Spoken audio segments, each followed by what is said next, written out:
Magandang gabi mga kapatid, saan man kayo naroon at kayo nanonood ng video ito.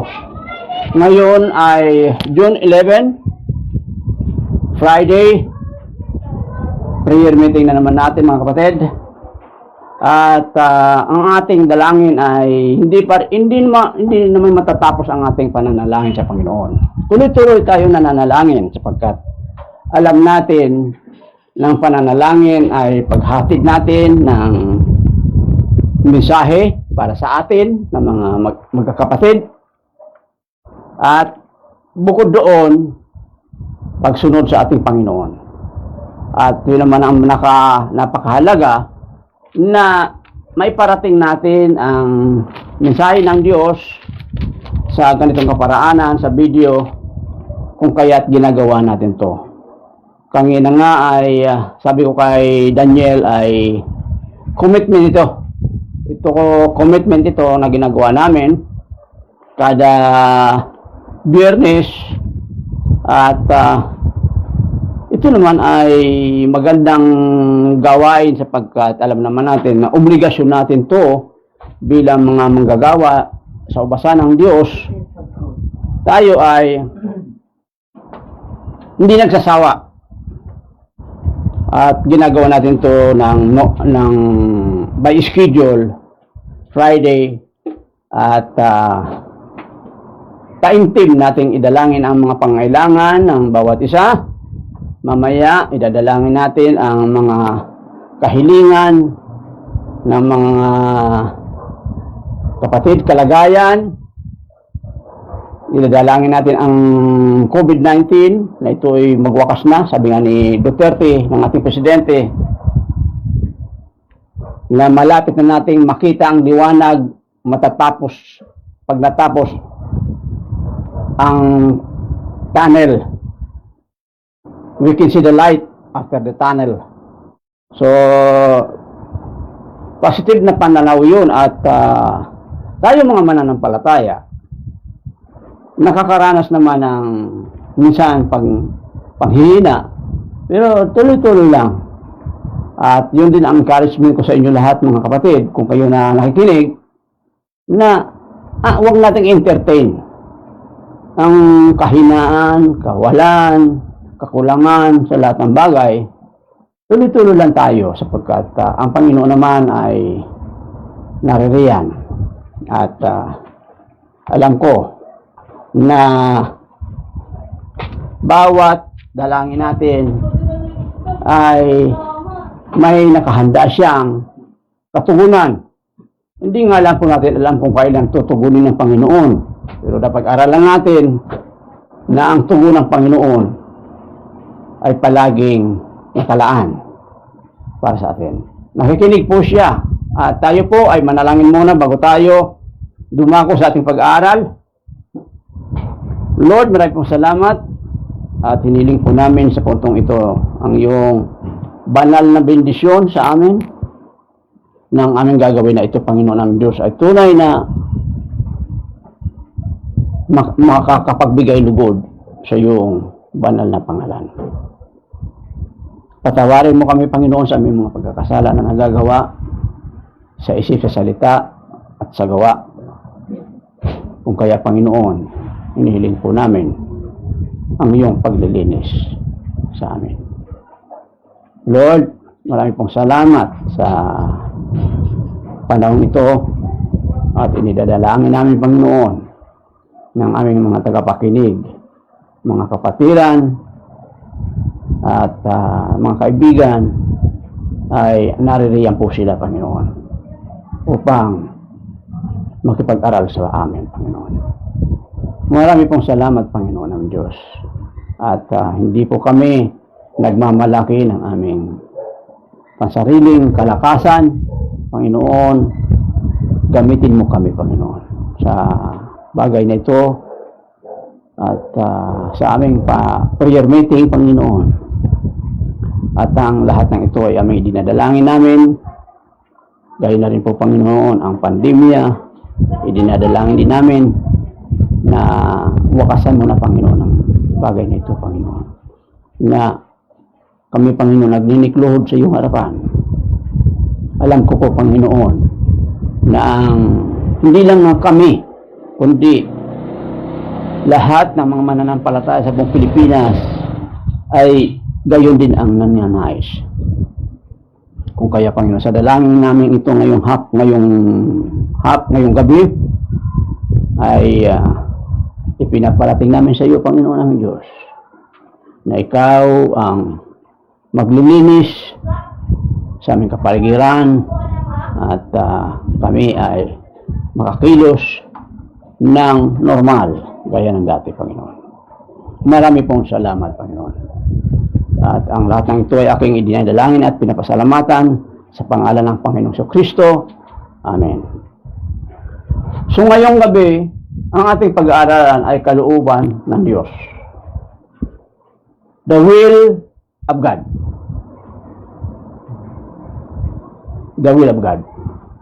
Alam natin na tayo, kahit mga pastor, mga kapatid, ang kanilang kaisipan, hindi nila maibigay lahat ang kalooban ng Diyos. Kahit sila nag-aaral ng salita ng Panginoon, hindi nila mabanggit isa-isa ang kalooban ng Diyos. Napakaraming kalooban ang Diyos. O yung tinatawag natin God's will. Pero sa apong ito, magbabanggit tayo ng mga tatlong kalooban ng Diyos na sa tingin ko kung ang tatlong ito ay ginagawa natin at ito'y nagagampanan natin, ang Panginoon natin ay nalulugod.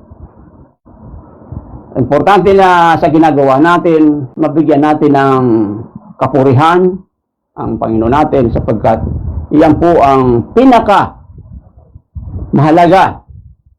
At sabi nga sa binabasa nating aklat, ang layunin ng Panginoon hindi lamang tayo ay iligtas. Kung ano yun, God's will. Kundi tayo magpatuloy sa pagpapalaganap ng Ebanghelyo. Iyan, mga kalooban din yan ng Diyos. At sa hapungan ito, katulad ng sinabi ko, tayo babanggit ng mga tatlong kalooban ng Diyos na tayo ay nahihirapan minsan na gawin ang mga bagay na yan sapagkat sabi nga rito, minsan ang iba pang mananampalataya mahirap para sa kanila na paniwalaan. Pero mga kapatid, sangayon sa unang Pedro, kabanatang 2, talatang 9, magsisimula po tayo sa pagbabasa. Talatang 9. Datapat kayo ay isang lahing mga saserdote ng hari. Isang bansang nakatalaga sa Diyos. Pinili kayo ng Diyos upang maging Kanya at maghayag ng mga kahangahangang gawa niya. Siya rin ang tumawag sa inyo mula sa kadiliman tungo sa kanyang kagilagilalas na kaliwanagan. Sa verse 9, mga kapatid, maraming binanggit dito ang Panginoon. Hinirang, sinong hinirang? Tayo, mga mananampalataya. At sabi dito, pinili. Sinong pinili? Tayo rin ang mga mananampalataya. Pinili kayo ng Diyos upang maging Kanya.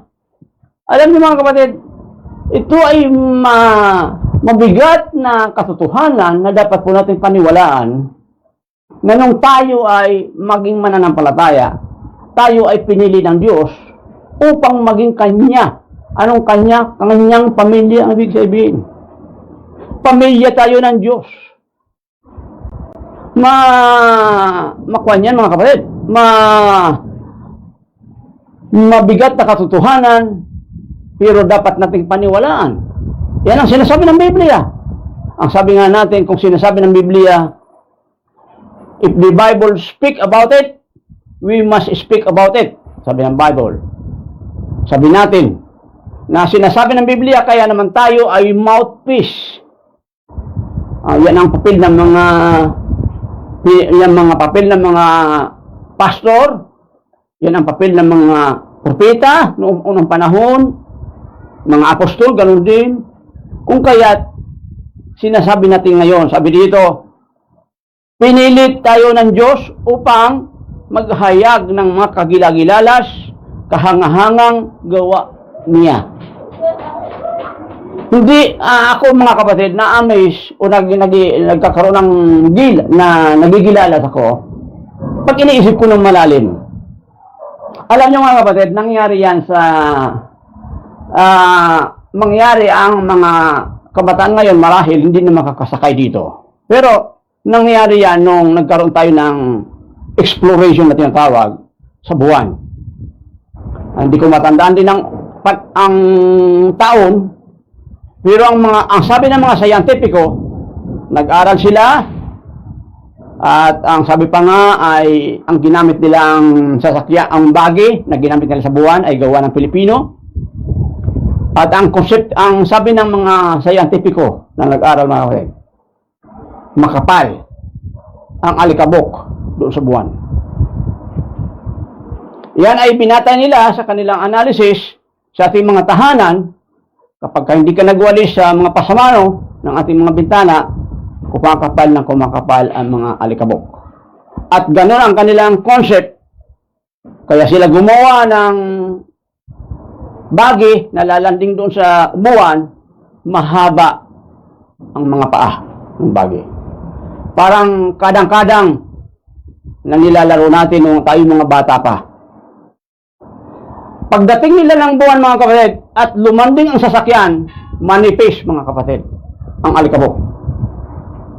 Ibig sabihin mga kapatid, ang scientifico, ang sinasabi ng mga scientifico, hindi tumatama kapag kaminsan. Pero ang sinasabi ng Diyos, tumatama.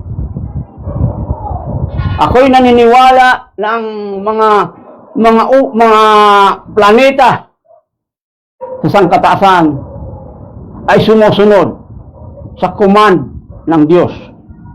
Kung kaya't walang pagbabago sa kanilang pag-inog sa sanlibutan ito.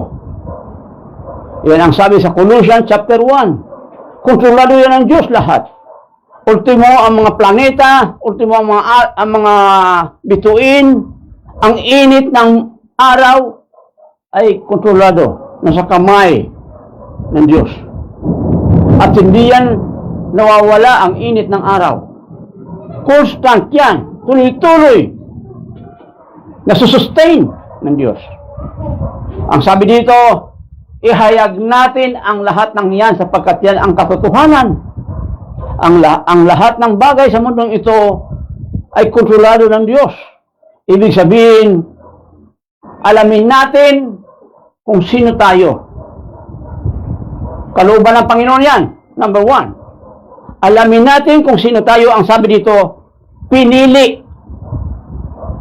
hinirang, upang tayo ay maging katiwala o steward sa paghahayag ng kanyang kamanghamanghang ginawa sa sanlibutan ito. Number 1. You are God's family. Huwag natin kalimutan yan. Tinawag ka at pinili ka ng Diyos. Number 1, nakalooban ng Diyos. At iyan ang sinasabi sa verse 9 hanggang verse 10 yan. Sinasabi sa verse 10. Tingnan natin. Dati-rati kayo'y hindi bayan ng Diyos. Ngunit ngayon, kayo'y bayang hinirang niya. Hinirang niya noon.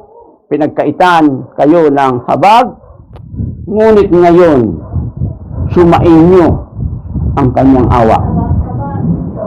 Pangatlo, na tayo ay kabilang sa pamilya ng Diyos, hindi na tayo kaaway ng Diyos.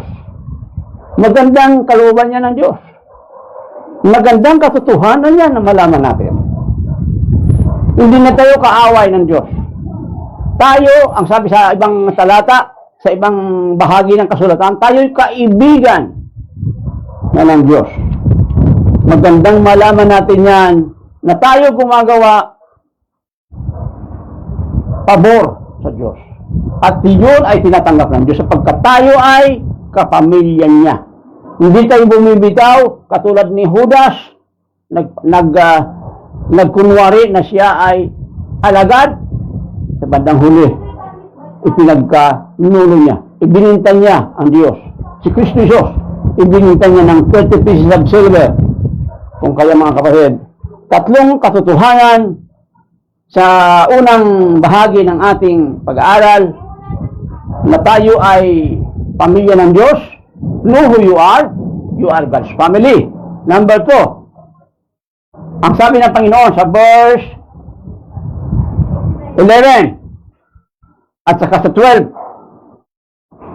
1 Peter chapter 2 verse 11 and 12.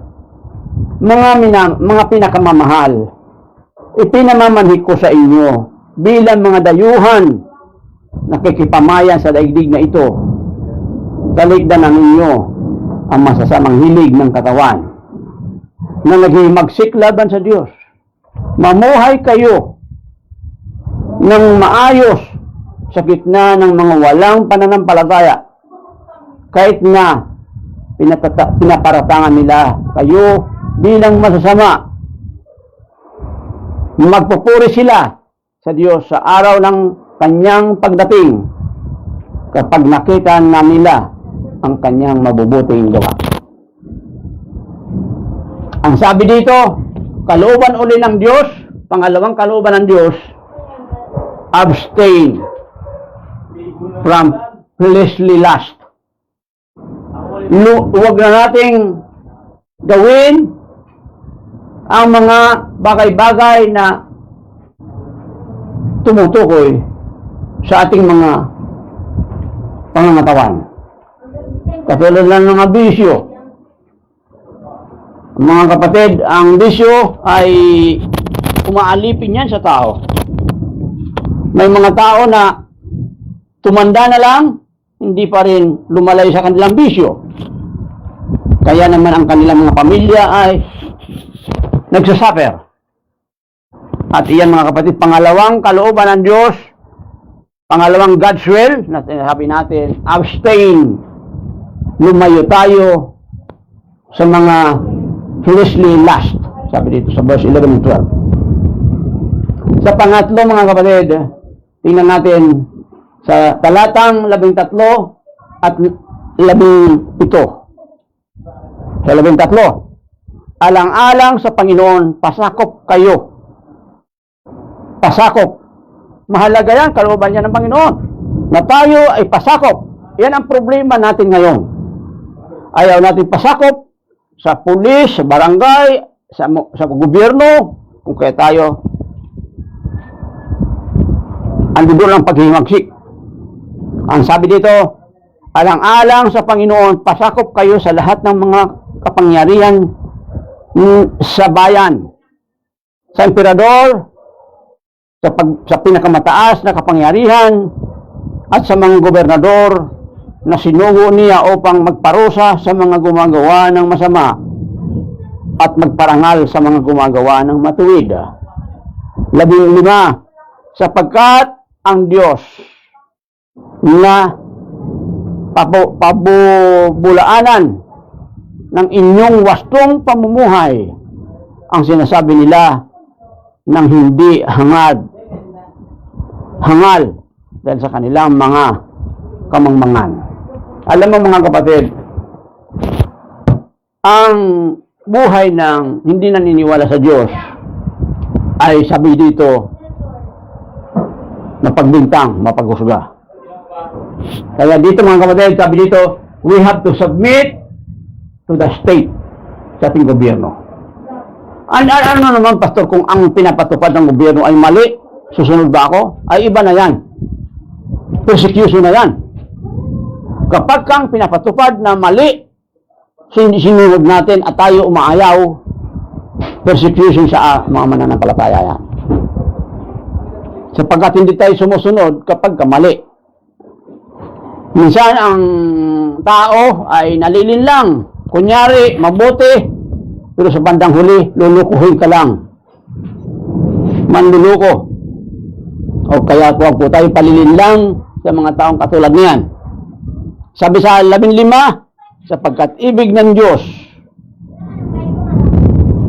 na pabulaanan ng inyong wastong pamumuhay ang sinasabi ng mga hangal dahil sa kanilang kamangmangan. 16, kayo'y malaya, subalit ang kalaya ay huwag ninyong gawing dahilan sa paggawa ng masama, kundi mamuhay kayo bilang mga alipin ng Diyos. Tayo po ay mga servant, alipin ng Diyos, kung kaya't tayo ay gumagawa nga ng kanyang kalooban. Kayo'y malaya, subalit ang kalayaang niyan ay huwag ninyong gawing dahilan upang gumawa ng masama. Mga kapatid, tayo ay, ito sinabi rin sa Galatian, itong sinabi ito, kung tayo'y malaya, huwag natin gamitin ang kalayaan natin sa paggawa ng masama. In the occasion of the flesh, sabi sa Galatian. Mga kapatid, tayo bilang mga Kristiyano na sinasabi nating malaya, pinalaya natin sa kasalanan sa mundong ito, na alam naman natin ang buhay natin nang hindi tayo malaya, alipin tayo ng sanglibutang ito, alipin tayo ng mga bisyo, hindi natin maiwanan, hindi natin mabago-bago ang ating sarili sapagkat wala po tayong kakayahan na magbago sa ating sarili. Ayan ang isa pa yan na dapat nating isuko, isubmit sa Diyos na hindi natin kaya. 17, basahin natin, igalang ninyo ang lahat ng tao at mahalin ang mga kapatid kay Kristo. Mamuhay kayong may takot sa Diyos at may paggalang sa mga gobernador. So yan mga kapatid, ang tatlong kalooban ng Diyos sa ngayong gabi na ating nakita. Know who you are. You belong to God's family. Number 2, abstain from fleshly lust. Pangatlo, submit to authority. Kailangan po ang tatlong yan ay magawa natin sapagkat yan po ay kalooban ng Diyos. Kung yan ay nilalabag natin, alam naman natin na tayo ay lumalabag ng lahat ng yan. Halimbawa, nilalabag natin iyan. Ang simpleng paglabag sa batas ng trapiko ay kasalanan niya sa Panginoon. Halimbawa, biting the red light. Pagkatapos tayo ay nasagasaan. Bukod sa ikaw ay napahamak, nilabag mo pa ang batas trapiko. So mga kapatid, tayo ay sa hapong ito, sana po nakita natin ang kalooban ng Diyos sa tatlong bagay na ito. Huwag po natin kalilimutan na ipanalangin natin ang ating iglesia. Patuloy nating idalangin. Maraming salamat sa mga patuloy na nananalangin na schedule sa kanilang mga panalangin. At nagpapasalamat din ako sa patuloy na mga tao na patuloy na nagbibigay ng kanilang support sa church, physical at saka financial. Maraming salamat sa inyo mga kapatid sapagkat alam po natin na ang ating iglesia, iyan po ay sinimulan natin. Ang tawag po niyan sa salitang English, institution. Parang pamilya po yan mga kapatid. Parang pamilya yan. Parang kumpanya yan. Ang pamilya, mayroon po yan mga gastusin. Sa iglesia rin po, mayroon tayong mga bayarin. Kaya, special mention ang pasasalamat sa mga taong patuloy na sumusuport sa pisikal, sa panalangin, sa pinansyal. Pangatlong pasasalamat mula sa akin sa mga sumutupad sa kanilang mga respective responsibilities na kahit hindi po yan ini-schedule, alam na po nila ang kanilang gagawin nila. Sila po'y nagkukusa Kung kaya't mga kapatid, yan po ay bahagi natin sa ministeryo. Maraming salamat sa inyong support na yan. At kayo ay kahit hindi na po natin in-schedule, yan po ay alam nyo na dapat gawin yan at ginagawa ninyo. Maraming salamat. Tayo po ay mananalangin at hindi lamang po ako ang mananalangin kundi ang mga kapatiran. At tawag nga natin diyan ay mga prayer warrior natin sa araw na ito. Ngayon ay June 11 ay mayroon tayong mga mananalangin para sa atin. Ang una, Lita Dapulayan.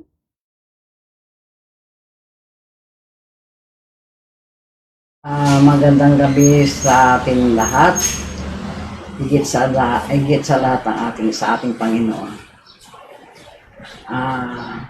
Alam ko na napakarami po ating mga kasalanan sa Diyos. Kaya sa oras na ito, bago po natin hingin ang ating mga kailangan, bago tayo manalangin, humingi muna tayo ng kapatawaran sa Diyos. Lord God, sa oras na ito, patawarin niyo po kami, Ama, sa mga nagawa namin mga pagkakamali. Alam po namin, O God, na wala po kaming maitatago sa inyo, Panginoon. Alam po namin, O God, na kayo po lamang, O Diyos, ang nakakaalam ng aming buhay. Kaya linisin niyo po kami, Ama, na niyang mapagpalang dugo, Panginoon, upang kami po ay maging kadugod-dugod po, Ama, sa aming mga kailangan sa inyo, Lord God. Mga kapatid, tayo po ay manalangin, ipikit natin ang ating mata, at tayo po ay yumuko.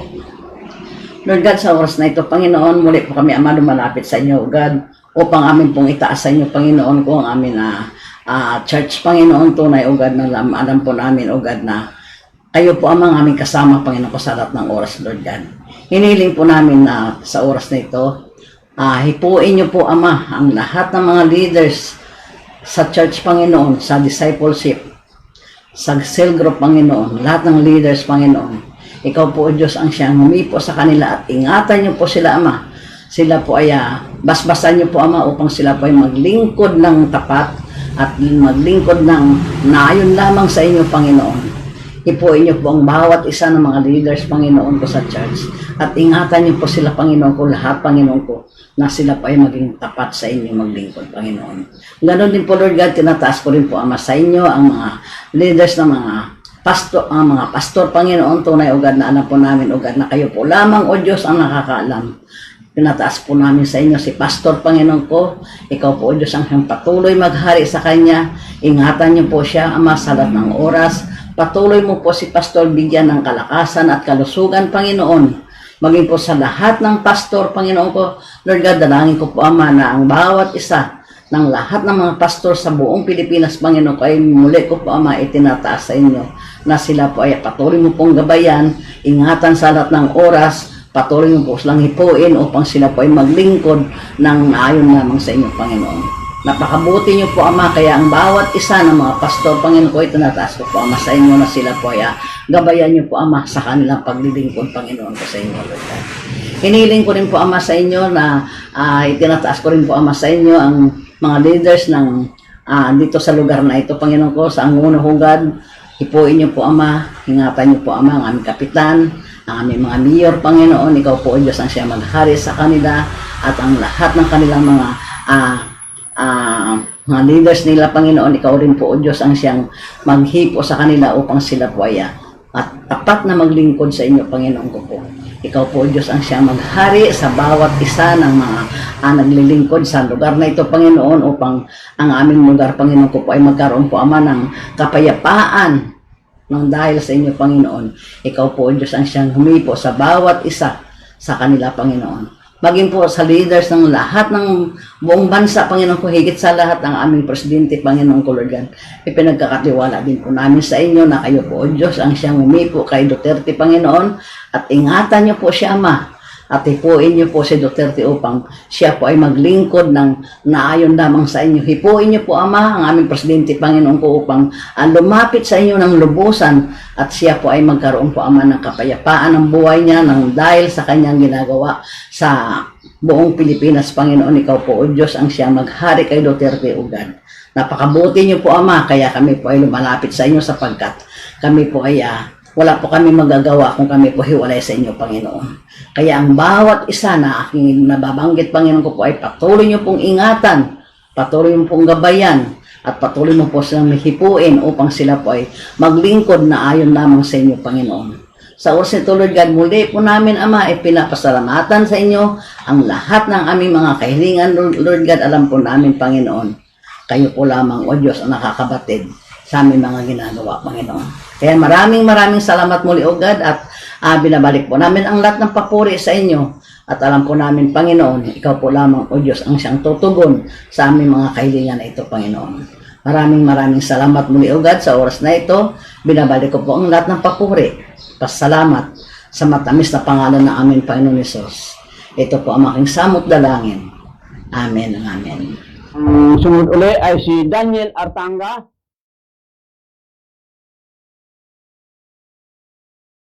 Magandang gabi po sa ating lahat. Ngayon po ay pagdasal po natin yung Strong Core, Strong Church. So manalangin po tayo. Mabaging Diyos, Ama na nasa langit, ako'y nagpapasalamat dahil napakabuti mo. Salamat dahil hindi ka po nagkukulang sa amin, Panginoon. Ikaw po, Lord, yung may likha sa amin, O Lord. Ikaw yung nagbibigay ng strength, Panginoon, sa buhay namin everyday. Kaya nagpapasalamat po kami sa kabutihan mo. Panginoon, sa gabing ito, gusto po namin idalangin, O Lord, ang bawat isa, O Lord, ang bawat nagmi-ministry sa inyo, Panginoon. Ikaw na po ang bahalang mag-bless, Panginoon, at mag-guide, Panginoon, sa bawat leaders, Panginoon, ng bawat ministry, ng bawat department. Pinagpipray din po namin, Panginoon, ang Journey Community Church, Panginoon, na magkaroon po kami ng pagkakaisa, O Lord, na maglingkod sa iyo, O Lord.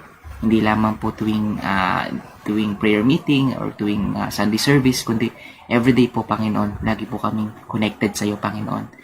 Salamat po sa kabutihan mo, Panginoon. Ipinapanalangin po namin, O Lord, ang aming pastor pa rin, O Lord, si Pastor Levi, ang family niya, O Lord, ang bawat elders, Panginoon, ang bawat leaders, Panginoon, na patuloy na naglilingkod sa inyo. Naway kayo po ang bahalang mag-ingat at bahalang magbigay ng kalakasan, Panginoon, sa bawat isa. Ikaw na ang bahala, O Lord, sa kabuhayan, Panginoon, ng bawat family, ng bawat leaders. Ikaw na ang Panginoon, ulit ang bahala, Panginoon, sa gabing ito. At sa susunod na araw, Panginoon, na harapin namin.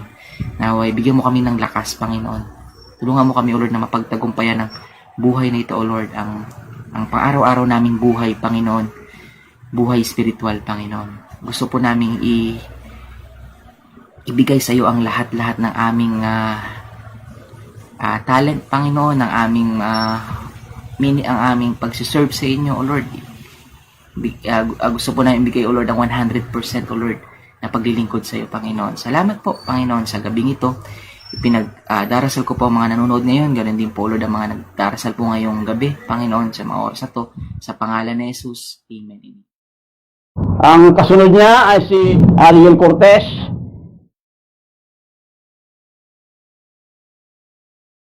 Hello po, good evening sa ating lahat. Ating ipag-pray ang National Transformation and Revival of Creation. Let's pray. Lord, maraming salamat po sa gabing ito, Lord, na pinapasalamatan kita, Panginoon. At maraming salamat po, Lord, na magsama-sama kami muli, Panginoon, upang kami po ay magpuri at magpasalamat sa inyo sa araw-araw. Lord, maraming salamat po sa blessing namin mga natatanggap, sa lakas na binibigay po sa amin, at sa mga bagay na naibigay niyo po sa amin mula noon hanggang ngayon, Panginoon. At hindi po kayo nagbabago, Panginoon. Kayo po ang Diyos mula noon hanggang ngayon, Lord. Pinupulit, pinapasalamatan ka namin sa araw-araw. Thank you, Lord, at ginabayan niyo po kami sa kabila ng mga naranasan namin na pagsubok sa buhay, Panginoon. Dahil na sa pandemic na ito, Panginoon. I pray, Lord, na maging maayos at bumalik na po sa dati, Lord, maging normal na ang lahat, Panginoon. At wala nang magkasakit pa, Panginoon, at wala nang mahawa sa sakit ng COVID, Panginoon. And I pray, Lord, sa bayan ng Angono, Panginoon, na maging magkaisa ang bawat isa, Lord, na maging matatag, Panginoon, at patuloy pa rin mamuhay ayon sa inyong will, Panginoon, at magpurit, magpasalamat pa rin po sa inyo, Panginoon. At patuloy niyo po kaming bigyan ng lakas, Panginoon, ng courage, Panginoon, na malagpasan ng mga trials po namin sa buhay, Panginoon. At kayo po ang mag-provide ng aming mga pangangailangan sa araw-araw, Lord, sa financial, Panginoon, sa aming mga kailangan sa buhay, Panginoon, sa pang-araw-araw namin pangangailangan sa buhay namin, Panginoon. And Lord, pinipipray ko rin po ang mga kalapit bayan ng Angono, Panginoon, pati na rin po ang aming bansa, Panginoon. Pinagpipray ko rin po ang aming government, Panginoon, lalo na ang aming presidente, Panginoon, Lord, na maging matatag at malakas po, Panginoon, sa bawat desisyon niya po na gagawin is i-guide niyo po siya, Panginoon, upang maging maayos po ang pagpapatakbo niya sa aming bansa, Panginoon. At lahat ng mamamayan, Lord, lahat ng mga tao is matulungan, Lord, sa mga desisyon niya gagawin, Panginoon. And Lord, I pray, Lord, sa mga barangay officials, sa mga mayor, sa mga governor, Panginoon, sa mga senator, Lord, sa lahat, Lord, ng mga frontliners, Lord, na maging malakas, Panginoon. Ilayo niyo po sila sa sakit, sa kamakan, disgrasya, Panginoon. At magkaisa sila, Lord, na masugpo itong pandemic na ito, Lord, at patuloy na bumalik na sa normal, Panginoon. At maging maayos na pong lahat, Lord.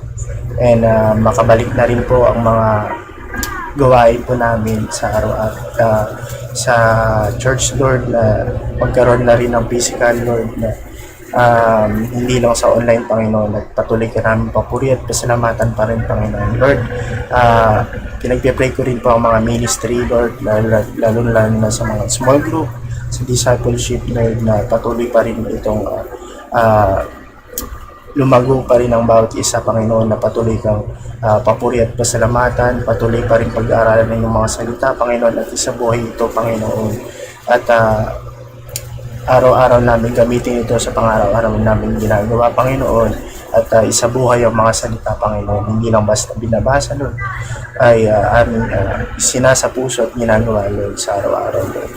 At Lord, patuloy ka namin papuri at pasalamatan. Ilayo niyo po kami sa mga temptations, sa mga distractions, sa mga negative thoughts, mga toxic thoughts, Panginoon, na patuloy ko pa rin namin itaas, Panginoon. Patuloy ko pa rin namin lapitan, Lord, sa lahat ng aming gagawin, Panginoon, sa lahat ng aming decisions, Panginoon, sa lahat ng aming mga gagawin, Panginoon, is kayo ang ma-acknowledge ka namin sa araw-araw, Lord.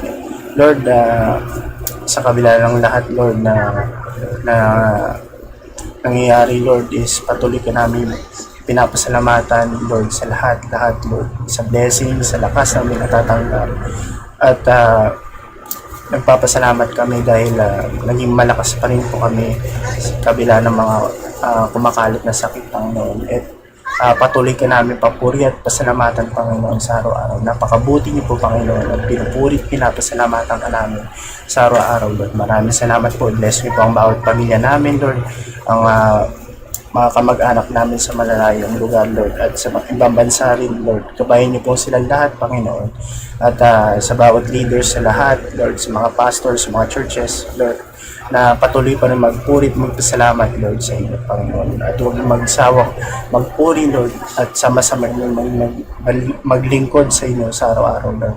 Binabalik po namin lahat ang papuri at pasalamat sa inyo sa Pangalan ni Jesus. Amen. The last but not the least, si Mariel Lilia.